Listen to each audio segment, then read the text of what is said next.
Olá, muito boa tarde a todos. Agora que estamos a caminhar para o fim desta sessão, espero que não adormeçam e vou tentar desafiar a audiência dizendo que eu tenho uma boa e uma má notícia. O meu nome é Vítor Cavaco, sou Sales Manager da InnoWave e espero ter a vossa atenção nos próximos 10 minutos. Bem, durante todo o dia, muita gente tem falado ChatGPT, inteligência artificial, desde final do ano passado que não se fala outra coisa, mas o que é o ChatGPT? O que é inteligência artificial? Será que o ChatGPT é inteligência artificial? Será que a inteligência artificial existe? É isso que eu vou tentar explicar. Não vou utilizar modelos matemáticos, não vou utilizar modelos estocásticos, não vou ser engenheiro. O ChatGPT o que tenta fazer é uma coisa muitíssimo simples. Com base nas milhões, bilhões de dados que existem gerados pela humanidade, vai tentar criar de forma intuitiva, palavra atrás de palavra, para criar uma frase, de forma que essa frase faça sentido dentro de um determinado contexto. Quem trabalha em inteligência artificial atribui um hit value em cada uma das palavras. E esse hit value determina a probabilidade que uma palavra subsequente tem em relação à palavra antecedente.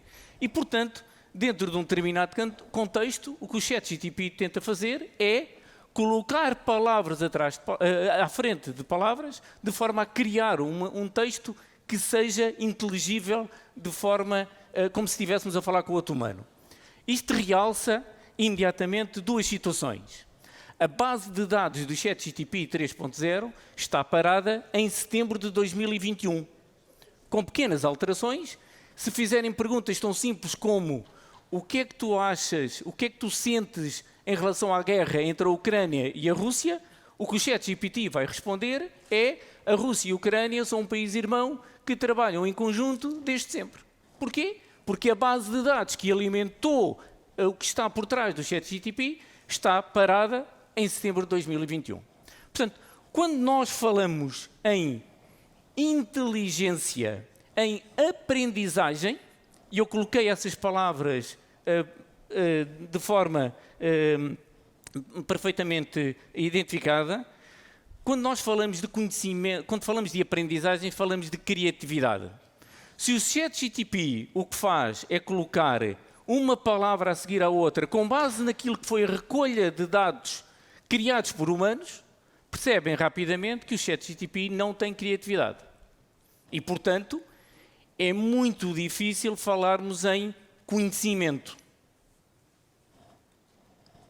Mas, pelo facto de ter a capacidade de ter um diálogo quase humano, se eu perguntar à Wikipédia o que é o ChatGPT e perguntar ao próprio ChatGPT o que é o ChatGPT, a resposta do aplicativo, da API, é muito mais natural. Eu sinto-me muito mais próximo da resposta dada pelo ChatGPT. Ok? E, portanto, coisas tão simples como, experiência simples, eu faço esta pergunta ao ChatGPT: necessito de um código VBA para o Word que coloque em itálico todo o texto que esteja em língua inglesa. Portanto, um código VBA é uma macro no documento Word. Portanto, o que eu estou a pedir ao sistema é dizer: olha, eu quero que tu me cries uma macro que percorra todo o texto Word e todas as palavras que estiverem em língua inglesa, colocas em itálico. Bem, quem já fez documentos e depois tem que rever documentos, imaginem a facilidade que isto tem. Quem diz em itálico diz em negrito, diz correção de erros ortográficos, diz sinalizar determinadas palavras e colocar essas palavras em realce. Surpresa, o primeiro código que me deu não funcionava. E eu continuei a fazer, foi dizer: olha, deu-me este erro, podes corrigir por favor? E ele dá-me um segundo código, que eu vou voltar a testar. E um terceiro código que eu volto a testar.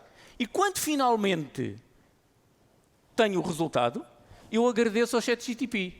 Funcionou, obrigado. Que ótimo que funcionou, fico feliz por poder ajudá-lo. Se você tiver outras dúvidas ou precisar de mais ajuda, não hesite em perguntar. Estou aqui para ajudar. Isto é uma resposta perfeitamente humana de alguém que está a ensinar outro. O ChatGPT descobriu um algoritmo para criar este código VBA? Não. Tentativa e erro com base em tudo aquilo que é o conhecimento humano armazenado na base de dados do ChatGPT. Isto é extremamente útil? Evidentemente que é útil. Okay? Ou esta pergunta tão simples. Bom dia, qual o melhor restaurante na zona de Cascais-Estoril? Eu propositadamente meti restaurante mal escrito, ele interpretou a palavra restaurante como sendo restaurante e começou-me a dar um conjunto de informações sobre o que é que ele julgava que eram os melhores restaurantes na área do Cascais-Estoril. E eu fui-lhe fazendo perguntas. Olha, eu gostava de comida picante com bom ambiente, o que recomendas? E assim sucessivamente. Portanto, esta informação foi recolhida onde? Nas milhares de opiniões que o TripAdvisor tem, que todos nós colocamos ao longo da vida. Portanto, mais uma vez, não houve nenhum tipo de criatividade e de invenção da parte do ChatGPT. O que ele está a fazer, pura e simplesmente, é recolher, face aos bilhões de teradados que existem disponíveis, colocar palavra atrás de palavra, de forma a que o contexto possa fazer sentido. Então, recomendo vivamente este livro, que nos diz que... não, desculpem, isto já é a pergunta que eu faço ao próprio ChatGPT sobre como é que ele vê, como é que ele se vê ele próprio no mercado segurador. E estas respostas que aqui estão não são respostas inventadas pelo ChatGPT. Isto são as respostas que o ChatGPT encontrou de acordo com aquilo que o ser humano considera como sendo útil. E isto é uma mudança de paradigma quando nós falamos de inteligência artificial. O ChatGPT não está a inventar nada. Está a colocar uma sequência lógica aquilo que o ser humano acha que é o mais adequado para uma determinada resposta. Okay? Portanto, não há aqui criatividade nenhuma. Portanto, para todos aqueles que têm receio que o ChatGPT ou outra inteligência artificial venha a substituir a criatividade humana, ainda não estamos lá. Ainda não estamos lá. Pode vir a acontecer. Provavelmente não na minha geração, mas ainda não estamos lá. E isso é a primeira boa notícia. Mas ferramentas do género ChatGPT podem e devem e estão, e eu vou dar aqui mais alguns exemplos imediatamente a seguir, a ajudar no suporte de ajuda ao cliente. Porquê? Porque toda a informação que existe de suporte ao cliente existe residente. E, portanto, eu posso pegar num documento, colocar à consideração do ChatGPT e dizer: resume este documento em 10 linhas. Preciso que me digas quais são as linhas de ação. Preciso que me digas quais são os verbos de ação que estão aqui referidos. E o ChatGPT, melhor do que ninguém, com uma capacidade de processamento verdadeiramente inumana, vai ser capaz de dar resposta. Ou na tomada de decisão. Isto é, eu posso automatizar um algoritmo, e vou-vos dar um exemplo imediatamente a seguir, eu posso automatizar um algoritmo que dentro de determinados contextos, dentro de determinadas condicionantes, pode vir a tomar a decisão final. Exemplo, recebo uma fatura de um prestador, leio os campos, leio o conjunto de atos médicos que estão referenciados dentro daquela fatura, correlaciono aqueles atos médicos com aquilo que são as coberturas que aquele cliente tem direito, aquele segurado tem direito, e se estiver abaixo do plafond, mando processar o pagamento, é processado o pagamento. Isto acontece numa fração de segundos, sem nenhum tipo de intervenção humana. E isto não é rocket science, isto existe já hoje. Okay? Isto permite, e já temos use cases com isto, reduzir aquilo que era a tradicional aproximação da gestão de sinistros a uma coisa muitíssimo rápida. Porquê? Porque uma parte dos processos que estão envolvidos podem ser automatizados, são automatizados e são agilizados, deixando a parte criativa para quem? Para o ser humano. Porque tudo o que está aqui é processamento automático, não é mais que processamento automático. Okay? Na detecção de fraudes, isto é, nada melhor do que uma máquina para ser capaz de detectar padrões. Uma fraude é algo que foge a um determinado padrão. Por muito pequena que possa parecer ao olho humano a variação desse padrão, a máquina não vai passar despercebida. Portanto, criar sistemas que analisam padrões e que dão um alerta em função do desvio de um determinado padrão, pode ser considerado uma fraude, pode ser detectado pelo ChatGPT ou por outras ferramentas de inteligência artificial. Isto é um quadro real de um POC que fizemos, de uma prova de conceito que fizemos em Portugal, onde em agosto, setembro do ano passado, um determinado banco nos pediu para fazer a análise de documentos não estruturados. O que é um documento não estruturado?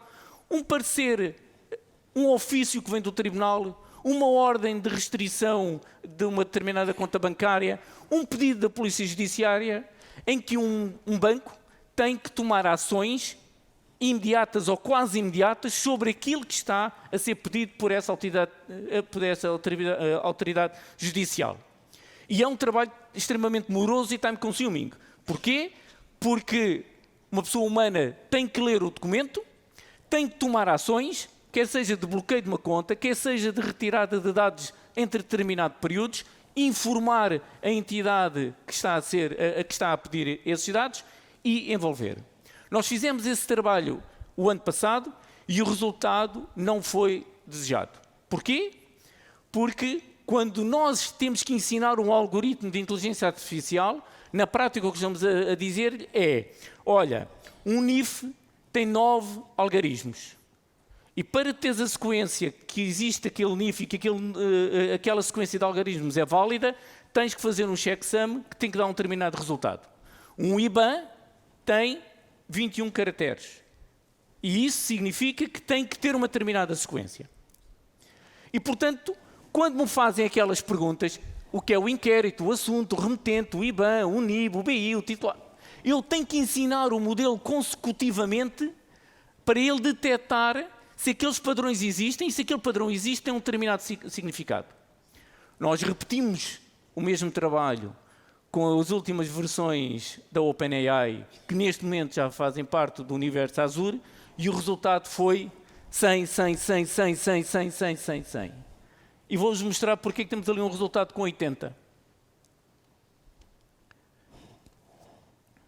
Este era o documento que o banco nos mandou para nós fazermos a análise, e portanto vejam que a leitura, o OCR do texto é difícil, ok?